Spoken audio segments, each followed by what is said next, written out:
Promote नहीं करते। लेकिन मैं हैरान हूँ, प्रमोट नहीं करती। मैं हैरान हूँ, आप पाकिस्तानी होकर सच बोल रहे हैं। नहीं, पाकिस्तानी हो गए, सच तो सच है।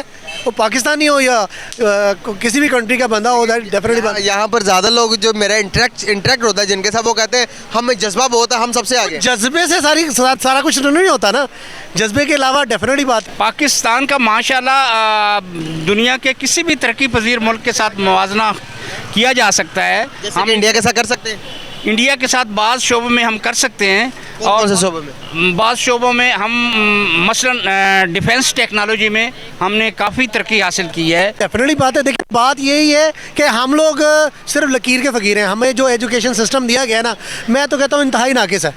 उसकी रीज़न ये है कि आप लोग अपने बच्चों को प्राइमरी एजुकेशन इस तरह की दें कि उनके माइंड बढ़े, वास्ट हो। यहाँ पर सिर्फ वो अली बे और जो है वो ते और ते से तख्ती, बस। कि हमारी कौम जो है ये दुनिया की ज़हीन तरीन कौम है और दुनिया की मेहनती तरीन कौम है। तो ये दो चीज़ तरीन और ज़हीन तरीन, मैं आपसे इस बात से एग्री नहीं करता। हमारा आप बैग निकाल के देखेंगे, अगर आप 1000 को साल पीछे जाएंगे तो हमारे यहाँ पर दादे परदादे आपको सारे हिंदू मिलेंगे। हम कहाँ से अलग हुए? हिंदुस्तान से अलग हुए। आप इस चीज़ को मानते हैं या नहीं मानते? अस्सलाम वालेकुम guys, this is Muzammil Qureshi here and you are on my channel daily fact. तो गाइस, आज के इस वीडियो के अंदर पाकिस्तानी पब्लिक के पास जाऊंगा, उनके लिए एक बहुत बड़ा सवाल खड़ा करूंगा। गाइस, सवाल आज का ये खड़ा करने जा रहा हूं कि गाइस पूछूंगा पाकिस्तानी पब्लिक से कि साइंस एंड टेक्नोलॉजी में कौन सी कंट्रीज सबसे ज़्यादा आगे है, पाकिस्तान या फिर इंडिया। गाइस, इंडिया की इसरो कंपनी ने अपने सिटीजन्स लोगों के लिए, अपने कंट्री के लोगों के लिए एक बहुत बड़ी खुशखबरी सुना दी है। गाइस, खुशखबरी ये है कि जो स्पेस का टूर करने जाते हैं वो 6 करोड़ रुपए दें और स्पेस का टूर कर सकते हैं। गाइस, दूसरी तरफ आपको लग रहा होगा कि यार 6 करोड़ रुपए इतना महंगा टूर। गाइस, मैं बताता चलूँ आपको कि अमेरिका की जो एलोन मस्क की स्पेस एक्स कंपनी है, गाइस वो 450 करोड़ रुपए ले रही है स्पेस टूर करवाने के। इंडिया कितनी टेक्नोलॉजी में दुनिया से एडवांस है। पाकिस्तान की बात करें तो गाइस, पाकिस्तान का स्पार्को तो किसी भी काम में नहीं आ रहा। पता नहीं क्या कर रहे हैं, क्या नहीं कर रहे, कुछ समझ में नहीं आ रही। गाइस, मेरे तो समझ में कुछ नहीं आ रही। पाकिस्तानी पब्लिक से पूछूंगा कि उनकी कितनी समझ में आ रही है, उनको क्या पता स्पेस के बारे में, कितनी इन्फॉर्मेशन है उनको स्पेस टेक्नोलॉजी के बारे में पता है या नहीं। गाइस, जानते हैं आज की इस वीडियो में, आइए मेरे साथ। अस्सलाम वालेकुम। वालेकुम अस्सलाम। सर, कैसे हैं आप? मैं ठीक ठाक अल्हम्दुलिल्लाह। नाम आपका? सैयद इमरान अली। सर, करते क्या हैं? मेरा पैकेजेस एंड प्रिंटिंग का बिज़नेस है रॉयल पार्क में। बहुत आला, बहुत ज़बरदस्त। सर, बेसिकली बात करने का आपसे पर्पस ये है, अगर टेक्नोलॉजी के ऊपर हम बात करें तो पाकिस्तान टेक्नोलॉजी के लिहाज से कहाँ रिलायबल कर रहा है? अगर हम पड़ोसी उसको कंपैरिजन करें, पड़ोसियों के साथ, किसी भी मुल्क के साथ कंपैरिजन कर सकते हैं पाकिस्तान का? टेक्नोलॉजी तो बहुत पीछे है, ठीक है। इवन आप ये देख लें, बांग्लादेश देख लें, इंडिया देख लें, ये हमारे नियरेस्ट मुल्क हैं, ठीक है। लेकिन वहाँ पे भी जो है इतना, जिनके वो लोग बहुत आगे हमसे, ठीक है। यानी कि यूँ समझ लें कि बांग्लादेश और इंडिया हमसे कम से कम 50 साल आगे है। लेकिन आप पाकिस्तानी हैं? नहीं, पाकिस्तानी तो हम हैं, लेकिन बात यह है ना कि हम लोग अपनी टेक्नोलॉजी को, अपनी चीज़ों को प्रमोट नहीं करते। लेकिन मैं हैरान हूँ, प्रमोट नहीं करती। मैं हैरान हूँ, आप पाकिस्तानी होकर सच बोल रहे हैं। नहीं, पाकिस्तानी हो गए, सच तो सच है। वो पाकिस्तानी हो या किसी भी कंट्री का बंदा हो, डेफिनेटली। यहाँ पर ज़्यादा लोग जो मेरा इंटरेक्ट होता है जिनके साथ, वो कहते हैं हमें जज्बा बहुत है, हम सबसे आगे। जज्बे से सारा कुछ नहीं होता ना, जज्बे के अलावा डेफिनेटली बात है। आपको सपोर्ट चाहिए। गवर्नमेंट यहाँ पे सपोर्ट ही नहीं करती, किसी भी बंदे को कुछ सपोर्ट नहीं मिलती। यहाँ पर अच्छे से अच्छे इंजीनियर हैं, ठीक है, अच्छे से अच्छे डॉक्टर हैं, ठीक है, सब कुछ है, लेकिन यहाँ पर सपोर्ट नहीं है, ठीक है। अच्छे एथलीट्स हैं, सब कुछ है, लेकिन क्या है, उनको सबको दबाया गया है, ये चीज़ है। बिल्कुल सही। तो आने वाले टाइम के अंदर अगर मैं बात बताऊँ आपको, तो इंडिया के थोड़ी सी, मैं पाकिस्तान और इंडिया का थोड़ा कंपैरिजन करना चाहूँगा स्पेस टेक्नोलॉजी के ऊपर। सर, स्पेस टेक्नोलॉजी के ऊपर इंडिया ने अभी रिसेंटली एक ऐसा रॉकेट बनाया जिसके थ्रू आप स्पेस का टूर करके, जो कि 6 करोड़ रुपए में होगा। 6 करोड़ रुपए में होगा। सर, आपको बहुत महंगा लग रहा है? ये महंगा तो है, डेफिनेटली बात है। हाँ जी। अब बताएं कि टेक्नोलॉजी के लिहाज से दुनिया कितनी आगे जा चुकी है। हम ये भी नहीं पता कि आने वाले टाइम के अंदर कोई रोबोट टेक्नोलॉजी आने वाली है। रोबोट टेक्नोलॉजी तो ऑलरेडी इंट्रोड्यूस हो चुकी है। अब आप देखें ना, जितनी भी फैक्ट्री हैं, बड़ी यूनिट्स हैं, वो तमाम रोबोट टेक्नोलॉजी पे जो है वो कन्वर्ट हो चुके हैं। बिल्कुल सही होगा। तो क्या लगता है आपको कि जिस तरह से इंडिया टेक्नोलॉजी के ऊपर डे बाय डे अबूर हासिल करते जा रहा है, क्या हम इंडिया को बीट कर सकते हैं टेक्नोलॉजी में? मेरा नहीं ख्याल है कि अगले 50 साल में भी उस लेवल पे हम पहुंच सकते हैं जहां पे वो इंडिया है इस टाइम, ठीक है। क्या वजूहत है वो? बेसिकली पता क्या है, एक तो हम खुद ठीक नहीं है, सीधी सी बात है। हमारे अंदर जज्बे भी हैं, सारा कुछ, हम लोग कुछ खुद नहीं करना चाहते, ठीक है, स्पोर्ट्स भी हैं, लोग स्पोर्ट भी करते हैं, गवर्नमेंट भी थोड़ा बहुत सपोर्ट करती है, लेकिन अगर हमें वो जज्बे, वो हुब्बुल वतनी आ जाए, ठीक है, जो दूसरी कंट्री के जो सिटीजन्स में है, मेरा ख्याल है कि फिर जो चीज़ बनेगी वो फिर पाकिस्तान एक अनोखा पाकिस्तान बनेगा। सर इंडिया ने एक ऐसी टेक्नोलॉजी बना ली है अपने मैं आपको एप्लीकेशंस के बारे में बताऊं, आईटी के बारे में थोड़ी इन्फॉर्मेशन है आपको। आईटी का हब माना जाता है इंडिया को, अमेरिका को भी बीट कर दिया आईटी में। और आईटी के लिहाज से पाकिस्तान की अगर एजुकेशन की बात करेंगे आप, जो हमें पढ़ाया जाता है आप भी वहीं पढ़ाया जाता है, विंडो एक्सपी और माइक्रो माउस क्या और स्क्रीन क्या मॉनिटर के बारे में पढ़ाया जाता है, लेकिन दुनिया कहाँ चली गई है सर? सर डेफिनेटली बात है, देखिए बात यही है कि हम लोग सिर्फ लकीर के फ़कीर हैं। हमें जो एजुकेशन सिस्टम दिया गया ना, मैं तो कहता हूँ इंतहाई नाकिस है।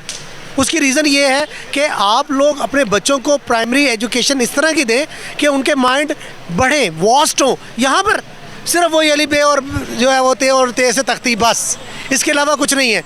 मैं कहता हूँ कि आप लोगों को जो एजुकेशन देनी चाहिए वो इंसानियत सिखानी चाहिए, उसके बाद स्पेशलाइजेशन करवाना चाहिए बच्चों को प्राइमरी ग्रोथ से। अगर उसका माइंड इंजीनियरिंग में है तो उसको तमाम चीज़ें इंजीनियरिंग की पढ़ानी चाहिए, ठीक है, और उसके मुतालिक उसको इन्फॉर्मेशन देनी चाहिए।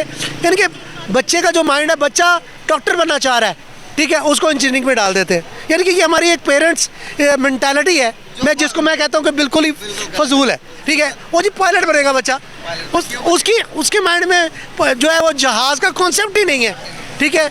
वो इंजीनियर बनना चाह रहा है, वो डॉक्टर बनना चाह रहा है, जी मेरा बेटा तो पायलट बनेगा, तो सूटे लगा के वही पायलट बना जो वो डेफिनेटली बात है, वो सूटे वाले पायलट तो जगह जगह में मिल जाएंगे आपको। लेकिन मेंटालिटी, हमारी अपनी मेंटालिटी जो है ना, वो ये है कि बच्चे के ऊपर एजुकेशन को थोपा जाता है।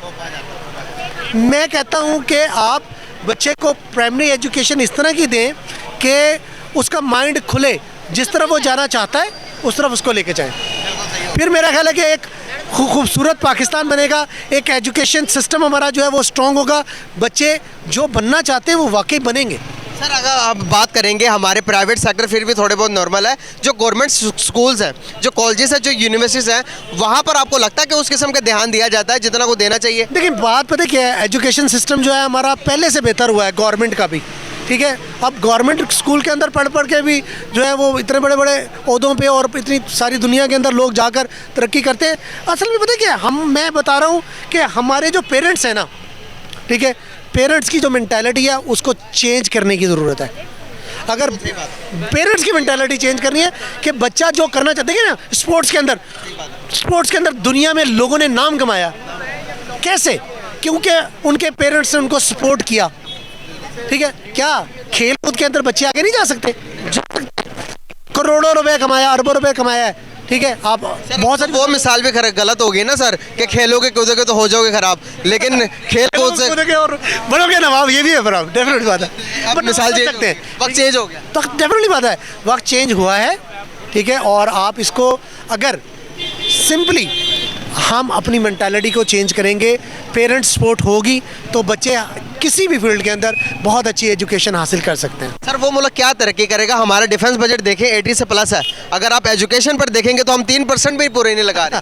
पता है क्या है, 3% लगे या 10% लगे, मैंने आपको एक बात बताई है, ये बात आपकी हकीकत ये सही है कि डिफेंस असल में हमें जो सही मायनों में जो ख़तरा लाक है ना, ठीक है, तो हमारे सिस्टम सही है, हमारा सिस्टम नहीं ठीक। इस सिस्टम को ठीक होने में मज़ीद कितना टाइम लगेगा? अगर हम बात करूँ सर, हम इंडिया से इसलिए निकले थे, इंडिया के हम इसलिए जुदा हुए थे ताकि हम डेवलप हो सके, तरक्की याफ्ता बन सके, लेकिन आज वहीं इंडिया ने दुनिया को मनवा दिया, दूसरी 5वीं बड़ी पावर बन गया, अब दूसरी तीसरी बनने जा रहा है, वो इकोनॉमिकल सुपर पावर बन गया सर। वो इकोनॉमी के लिए सर आजकल क्या लगता है कि नहीं लगता कि आपको इकोनॉमी पूरी दुनिया में? डेफिनेटली इकोनॉमी की जंग, ठीक है, सारी बात है, पूरी दुनिया के अंदर क्रिप्टो ही चल रही है, ठीक है, और आने वाला दौर ही क्रिप्टो का है। पाकिस्तान ने उसे अभी तक लीगल नहीं किया, इंडिया ने उसे गवर्नमेंट से सतह पर लीगल करार दे दिया। यही बात है ना, इतना पीछे इधर से यही तो बात है, तो मेंटालिटी है, सोच है। जब तक हम अपनी सोच को चेंज नहीं करेंगे, अपनी आवाम के लिए नहीं सोचेंगे, मेरा नहीं ख्याल है कुछ भी बन सकता है। बहुत ज़बरदस्त यार, बहुत अच्छी डिबेट हुई, मज़ीद बात करने को दिल कर रहा है, लेकिन टाइम अप हो गया हमारा। बहुत ज़बरदस्त सर, बहुत कैसे हैं आप?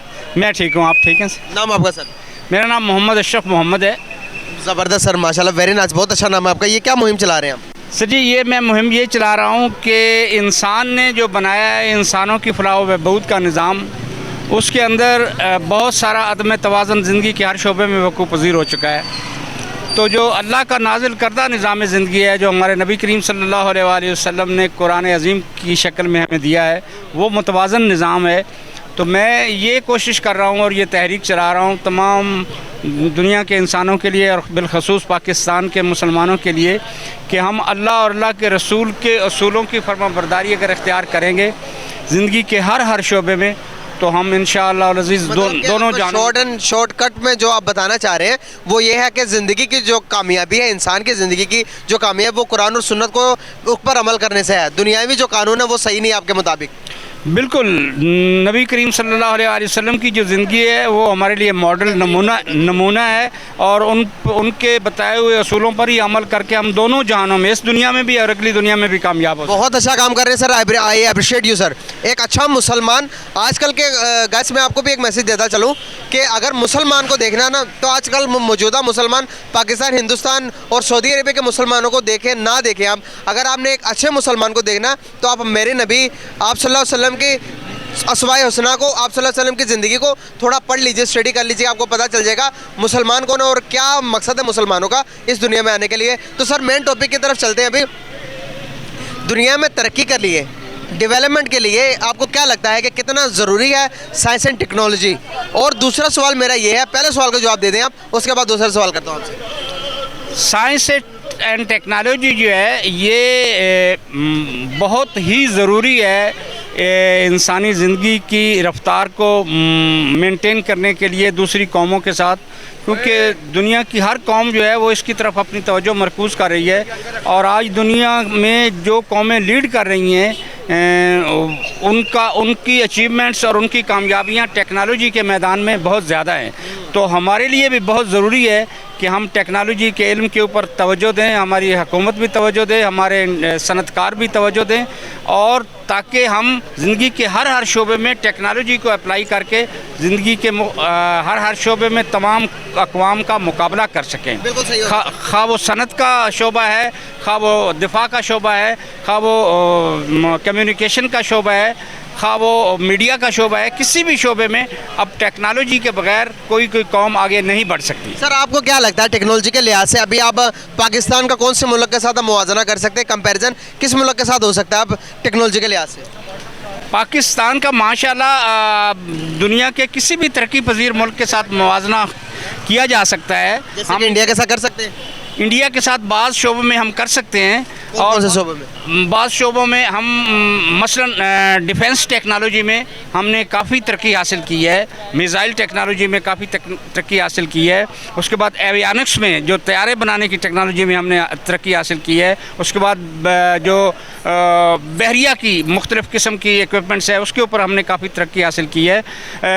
हमने थोड़ी सी सुस्ती की है, तो टेक्नोलॉजी के IT के मैदान में हम थोड़ा पीछे रह गए हैं, जो कि हम बहुत तेज़ी से और बहुत स्ट्रेटजिकली और बड़ी हिकमत अमली से उसके मद्दे मुकाबले आ सकते हैं अगर हमारी हुकूमत इस पर तवज्जो दे तो। सर IT के लिहाज से आपने बात की, तो IT के बारे में और डिफेंस के मामलों के ऊपर मैं आपको थोड़ी सी नज़र दयानी करवाना चाहूँगा। सर डिफेंस सिर्फ मारने दाड़ने और जंग के लिए काम आता है, डिफेंस के जो हमारे औलाद है अपनी सिक्योरिटी के लिए काम आते हैं। अगर आपने IT बात की है तो सर IT जो आपकी मईशत को बूस्ट करवाती है, अगर आपकी मईशत स्ट्रॉन्ग है तो आप समझ लें कि दुनिया की हर एक जंग आपने जीत ली। आज इंडिया की मईशत दुनिया की 5वीं बड़ी मईशत है, अगर आप देखेंगे दूसरी तीसरी बनने जा रहा है। क्या हम मईशती लिहाज से इंडिया का मुकाबला कर सकते हैं? मुकाबला तो उस लिहाज से नहीं कर सकते, मगर ये कि हम अगर जद्दोजहद करें और कोशिश करें और अपनी तवज्जो मरकूज़ करें